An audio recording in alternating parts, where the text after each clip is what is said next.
National Herald ಪ್ರಕರಣದಲ್ಲಿ DCM DK Shivakumar ಅವರ ಹೆಸರು ಇದೀಗ ತಳಕಾಕೊಳ್ತಾ ಇದೆ. ಆ ಮೂಲಕ ಡಿಕೆ ಶಿವಕುಮಾರ್ ಅವರಿಗೆ ಮತ್ತೊಂದು ಸಂಕಷ್ಟ. ಜಾರಿ ನಿರ್ದೇಶನಾಲಯ ಹೆಚ್ಚುವರಿ ಚಾರ್ಜ್ ಶೀಟ್ ಅನ್ನು ಸಲ್ಲಿಕೆ ಮಾಡೋ ಸಂದರ್ಭದಲ್ಲಿ ಡಿಕೆ ಶಿವಕುಮಾರ್ ಅವರ ಹೆಸರು ಉಲ್ಲೇಖ ಮಾಡಲಾಗಿದೆ.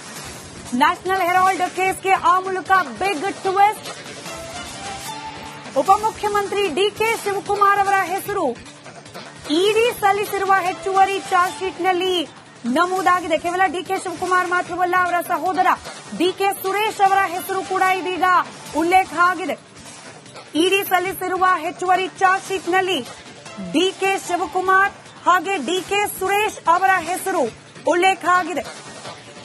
ಅದರಲ್ಲೂ ಕೆಲವೇ ಕ್ಷಣಗಳಲ್ಲಿ ಇನ್ನಷ್ಟು ಡೀಟೇಲ್ಸ್ ಅನ್ನು ನಿಮ್ಮ ಮುಂದೆ ಇಡ್ತಾ ಹೋಗ್ತೀವಿ. ಅದರ ಪ್ರಕಾರ ಈಗ ಸದ್ಯಕ್ಕೆ ರಿಪಬ್ಲಿಕ್ ಮೀಡಿಯಾ ನೆಟ್ವರ್ಕ್ಗೆ ಸಿಕ್ಕಿರುವ ಮಾಹಿತಿಯ ಪ್ರಕಾರ ಡಿಕೆ ಸುರೇಶ್ ಹಾಗೆ ಡಿಕೆ ಶಿವಕುಮಾರ್ ಇಬ್ಬರು ತಲಾ 25 ಲಕ್ಷ ರೂಪಾಯಿ.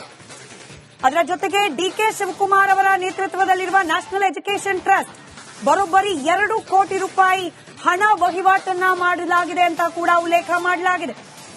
During the investigation, it is noticed that the above mentioned persons and the institutions have made donations to Young India during the period of 2015 and 22.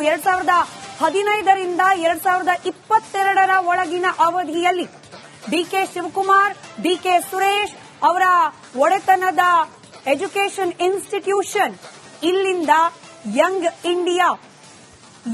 India ಸಂಸ್ಥೆಗೆ ಡೊನೇಷನ್ ರೂಪದಲ್ಲಿ ಹಣ ನೀಡಲಾಗಿದೆ ಅನ್ನೋ ಮಾಹಿತಿ ಲಭ್ಯ ಆಗ್ತಾ ಇದೆ. ಅಲ್ಲಿಗೆ ಡಿಕೆ ಶಿವಕುಮಾರ್ ಅವರ ಹೆಗಲಿಗೆ ಮತ್ತೊಂದು ಕಾನೂನಾತ್ಮಕ ಸಂಕಷ್ಟ. ವೀಕ್ಷಕರೇ, ನಿನ್ನೆಯಷ್ಟೇ ಮಾಹಿತಿಯನ್ನ ನೀಡ್ತಾ ಇದ್ವಿ. ಬರೋಬ್ಬರಿ 142 ಕೋಟಿ ಹಣವನ್ನ ದುರ್ಬಳಕೆ ಮಾಡಿಕೊಂಡಿರುವ ಆರೋಪ ಇದೀಗ ನೇರವಾಗಿ ರಾಹುಲ್ ಗಾಂಧಿ ಹಾಗೆ ಸೋನಿಯಾ ಗಾಂಧಿ ಅವರ ಮೇಲಿದೆ. ಇನ್ ಕೇಸ್ ಈ ಆರೋಪ ಸಾಬೀತಾಗಿದ್ದೇ ಆದಲ್ಲಿ ರಾಹುಲ್ ಗಾಂಧಿ ಹಾಗೆ ಸೋನಿಯಾ ಗಾಂಧಿ ಅವರಿಗೆ ಸಂಕಷ್ಟ ಕಟ್ಟಿಟ್ಟ ಬುತ್ತಿ. ಇದೀಗ ಇದೇ ಪ್ರಕರಣಕ್ಕೆ ಮತ್ತಷ್ಟು ಮೇಜರ್ ಟ್ವಿಸ್ಟ್ ಲಭ್ಯ ಆಗ್ತಾ ಇರೋದು. ಇಡಿ ಸಲ್ಲಿಸಿರುವ ಜಾರಿ ನಿರ್ದೇಶನಾಲಯ ಸಲ್ಲಿಸಿರುವ ಹೆಚ್ಚುವರಿ ಚಾರ್ಜ್ ಶೀಟ್ನಲ್ಲಿ ಡಿಕೆ ಬ್ರದರ್ಸ್ ಹೆಸರು, ಡಿಸಿಎಂ ಡಿಕೆ ಶಿವಕುಮಾರ್ ಹಾಗೆ ಅವರ ಸಹೋದರ ಮಾಜಿ ಸಂಸದ ಡಿಕೆ ಸುರೇಶ್ ಅವರ ಹೆಸರು ಉಲ್ಲೇಖ ಆಗಿದೆ. ಯಂಗ್ ಇಂಡಿಯಾ ಸಂಸ್ಥೆಗೆ ದೇಣಿಗೆಯನ್ನ ನೀಡಿದ್ದಾರೆ ಅನ್ನೋ ಉಲ್ಲೇಖ, ಅದರಲ್ಲೂ ಇನ್ ಸ್ಪೆಸಿಫಿಕ್ ಕೊಟ್ಟ ಹಣದ ಪ್ರಮಾಣವನ್ನ ಕೂಡ ಉಲ್ಲೇಖ ಮಾಡಲಾಗಿದೆ. ನ್ಯಾಷನಲ್ ಹೆರಾಲ್ಡ್ ಕೇಸ್ನ ಕಾನೂನಾತ್ಮಕ ಸಂಕಷ್ಟ ಇದೀಗ ಡಿಕೆ ಶಿವಕುಮಾರ್ ಅವರ ಹೆಗಲಿಗೂ ಕೂಡ ಬಂದು ಕೂತಿದೆ.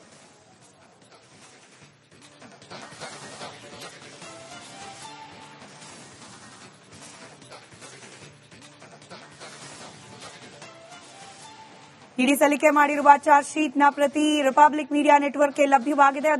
ಅದನ್ನ ತೋರಿಸೋ ಹಾಗಿಲ್ಲ. ಇನ್ನು ಇನ್ವೆಸ್ಟಿಗೇಷನ್ ಪ್ರಗತಿಯಲ್ಲಿರೋ ಸಂದರ್ಭದಲ್ಲಿ ಕೆಲ ದಾಖಲಾತಿಗಳನ್ನು ನಾವು ಬಹಿರಂಗಪಡಿಸೋ ಹಾಗಿಲ್ಲ. ಆದರೆ ಅದರಲ್ಲಿರುವ ಮಾಹಿತಿ ಬಹಳ ಸ್ಪಷ್ಟವಾಗಿದೆ. ಡಿಕೆ ಶಿವಕುಮಾರ್ ಹಾಗೆ ಅವರ ಸಹೋದರನ ಹೆಸರು ಹಾಗೆ ತೆಲಂಗಾಣ ಸಿಎಂ ರೇವಂತ್ ರೆಡ್ಡಿ ಅವರ ಹೆಸರು ಕೂಡ ಉಲ್ಲೇಖ ಮಾಡಲಾಗಿದೆ. ಎಐಸಿಸಿ ಖಜಾಂಚಿಗೆ 25 ಲಕ್ಷ ದೇಣಿಗೆ ನೀಡಿದ್ದಾರೆ. 16/4/2022ರಂದು ಡಿಕೆ ಶಿವಕುಮಾರ್ ಹಾಗೆ ಡಿಕೆ ಸುರೇಶ್ ಅವರು ಕೂಡ 25 ಲಕ್ಷ ರೂಪಾಯಿ ಹಣವನ್ನ ಸಂದಾಯ ಮಾಡಿದ್ದಾರೆ ಅಂತ ಹೇಳಿ ಇಲ್ಲಿ ಉಲ್ಲೇಖ ಮಾಡಲಾಗಿದೆ. ಶ್ರೀ ಪವನ್ ಕುಮಾರ್ ಬನ್ಸಾಲ್ ಎಐಸಿಸಿಯ ಖಜಾಂಚಿ 25 ಲಕ್ಷ ಕೊಟ್ಟಿದ್ದೀವಿ. ತಪ್ಪೇನಿದೆ? ನಮ್ಮ ಪಾರ್ಟಿ ನಡೆಸುವಂತ ಪೇಪರ್ ಅಲ್ಲಿ ನಾವು ಕೊಟ್ಟಿದ್ದೀವಿ. ಏನ್ ತಪ್ಪೇನಿದೆ? ಹೌದು, ನಮ್ಮ ಟ್ರಸ್ಟ್ ಇದ್ದರೂ ಕೊಟ್ಟಿದ್ದೀವಿ. ಏನ್ ಕೊಟ್ಟಿದ್ದೆ? ನಾವೇನು ಇಲ್ಲ ಅಂತ ನಾವೇನು ಕದ್ದು ಕೊಟ್ಟಿದೀವಾ? ರಾಜಾರಾಷ್ಟ್ರವಾಗಿ ನಾವು ಸಂಪಾದನೆ ಮಾಡಂತ ನಮ್ಮ ಆಸ್ತಿಯಿಂದ ನಾವು ಕೊಟ್ಟಿದೀವಪ್ಪ.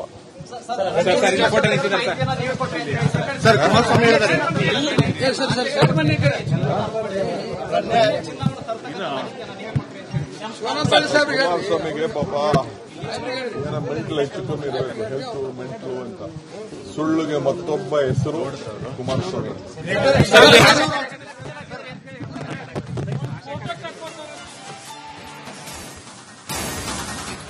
ನ್ಯಾಷನಲ್ ಹೆರಾಲ್ಡ್ ಪ್ರಕರಣದಲ್ಲಿ ಡಿಸಿಎಂ ಡಿಕೆ ಶಿವಕುಮಾರ್ ಅವರ ಹೆಸರು ಇದೀಗ ತಳಕಾಕೊಳ್ತಾ ಇದೆ.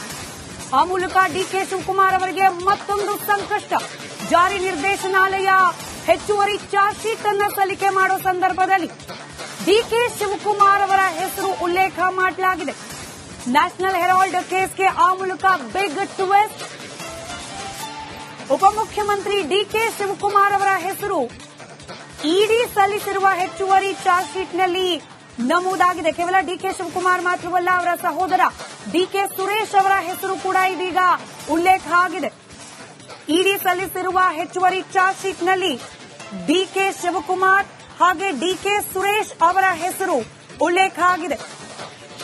ಅದರಲ್ಲೂ ಕೆಲವೇ ಕ್ಷಣಗಳಲ್ಲಿ ಇನ್ನಷ್ಟು ಡೀಟೇಲ್ಸ್ ಅನ್ನು ನಿಮ್ಮ ಮುಂದೆ ಇಡ್ತಾ ಹೋಗ್ತೀವಿ. ಅದರ ಪ್ರಕಾರ ಈಗ ಸದ್ಯಕ್ಕೆ ರಿಪಬ್ಲಿಕ್ ಮೀಡಿಯಾ ನೆಟ್ವರ್ಕ್ಗೆ ಸಿಕ್ಕಿರುವ ಮಾಹಿತಿಯ ಪ್ರಕಾರ ಡಿಕೆ ಸುರೇಶ್ ಹಾಗೆ ಡಿಕೆ ಶಿವಕುಮಾರ್ ಇಬ್ಬರು ತಲಾ 25 ಲಕ್ಷ ರೂಪಾಯಿ, ಅದರ ಜೊತೆಗೆ ಡಿಕೆ ಶಿವಕುಮಾರ್ ಅವರ ನೇತೃತ್ವದಲ್ಲಿರುವ ನ್ಯಾಷನಲ್ ಎಜುಕೇಷನ್ ಟ್ರಸ್ಟ್ ಬರೋಬ್ಬರಿ 2 ಕೋಟಿ ರೂಪಾಯಿ ಹಣ ವಹಿವಾಟನ್ನ ಮಾಡಲಾಗಿದೆ ಅಂತ ಕೂಡ ಉಲ್ಲೇಖ ಮಾಡಲಾಗಿದೆ.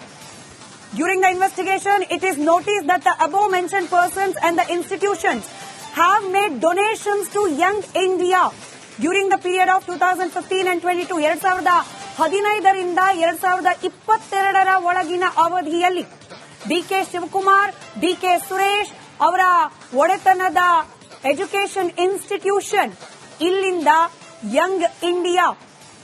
ಯಂಗ್ ಇಂಡಿಯಾ ಸಂಸ್ಥೆಗೆ ಡೊನೇಷನ್ ರೂಪದಲ್ಲಿ ಹಣ ನೀಡಲಾಗಿದೆ ಅನ್ನೋ ಮಾಹಿತಿ ಲಭ್ಯ ಆಗ್ತಾ ಇದೆ. ಅಲ್ಲಿಗೆ ಡಿಕೆ ಶಿವಕುಮಾರ್ ಅವರ ಹೆಗಲಿಗೆ ಮತ್ತೊಂದು ಕಾನೂನಾತ್ಮಕ ಸಂಕಷ್ಟ. ವೀಕ್ಷಕರೇ, ನಿನ್ನೆಯಷ್ಟೇ ಮಾಹಿತಿಯನ್ನ ನೀಡ್ತಾ ಇದ್ವಿ. ಬರೋಬ್ಬರಿ 142 ಕೋಟಿ ಹಣವನ್ನ ದುರ್ಬಳಕೆ ಮಾಡಿಕೊಂಡಿರುವ ಆರೋಪ ಇದೀಗ ನೇರವಾಗಿ ರಾಹುಲ್ ಗಾಂಧಿ ಹಾಗೆ ಸೋನಿಯಾ ಗಾಂಧಿ ಅವರ ಮೇಲಿದೆ. ಇನ್ ಕೇಸ್ ಈ ಆರೋಪ ಸಾಬೀತಾಗಿದ್ದೇ ಆದಲ್ಲಿ ರಾಹುಲ್ ಗಾಂಧಿ ಹಾಗೆ ಸೋನಿಯಾ ಗಾಂಧಿ ಅವರಿಗೆ ಸಂಕಷ್ಟ ಕಟ್ಟಿಟ್ಟ ಬುತ್ತಿ. ಇದೀಗ ಇದೇ ಪ್ರಕರಣಕ್ಕೆ ಮತ್ತಷ್ಟು ಮೇಜರ್ ಟ್ವಿಸ್ಟ್ ಲಭ್ಯ ಆಗ್ತಾ ಇರೋದು. ಇಡಿ ಸಲ್ಲಿಸಿರುವ, ಜಾರಿ ನಿರ್ದೇಶನಾಲಯ ಸಲ್ಲಿಸಿರುವ ಹೆಚ್ಚುವರಿ ಚಾರ್ಜ್ ಶೀಟ್ನಲ್ಲಿ ಡಿಕೆ ಬ್ರದರ್ಸ್ ಹೆಸರು, ಡಿಸಿಎಂ ಡಿಕೆ ಶಿವಕುಮಾರ್ ಹಾಗೆ ಅವರ ಸಹೋದರ ಮಾಜಿ ಸಂಸದ ಡಿಕೆ ಸುರೇಶ್ ಅವರ ಹೆಸರು ಉಲ್ಲೇಖ ಆಗಿದೆ. ಯಂಗ್ ಇಂಡಿಯಾ ಸಂಸ್ಥೆಗೆ ದೇಣಿಗೆಯನ್ನ ನೀಡಿದ್ದಾರೆ ಅನ್ನೋ ಉಲ್ಲೇಖ, ಅದರಲ್ಲೂ ಇನ್ ಸ್ಪೆಸಿಫಿಕ್ ಕೊಟ್ಟ ಹಣದ ಪ್ರಮಾಣವನ್ನ ಕೂಡ ಉಲ್ಲೇಖ ಮಾಡಲಾಗಿದೆ. ನ್ಯಾಷನಲ್ ಹೆರಾಲ್ಡ್ ಕೇಸ್ನ ಕಾನೂನಾತ್ಮಕ ಸಂಕಷ್ಟ ಇದೀಗ ಡಿಕೆ ಶಿವಕುಮಾರ್ ಅವರ ಹೆಗಲಿಗೂ ಕೂಡ ಬಂದು ಕೂತಿದೆ.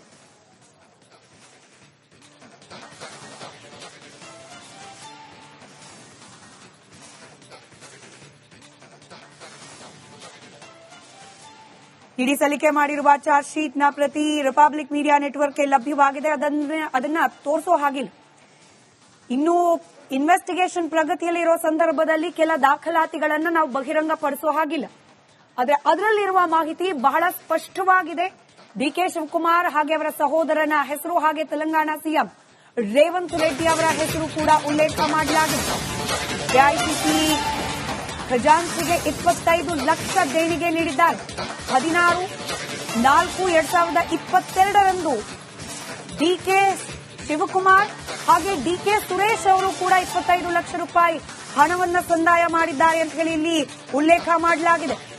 ಶ್ರೀ ಪವನ್ ಕುಮಾರ್ ಬನ್ಸಾಲ್ ಎಐಸಿಸಿಯ ಖಜಾಂಚಿ 25 ಲಕ್ಷ ಕೊಟ್ಟಿದ್ದೀವಿ. ತಪ್ಪೇನಿದೆ?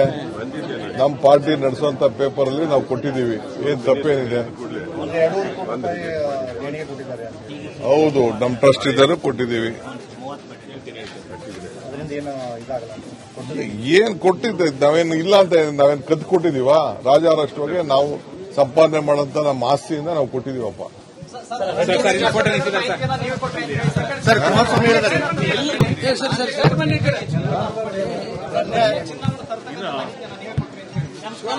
ಕುಮಾರಸ್ವಾಮಿಗೆ ಪಾಪ ಏನೋ ಮೆಂಟಲ್ ಹೆಚ್ಚು ಕಮ್ಮಿ ಇರಬೇಕು, ಹೆಲ್ತ್ ಮೆಂಟಲು ಅಂತ.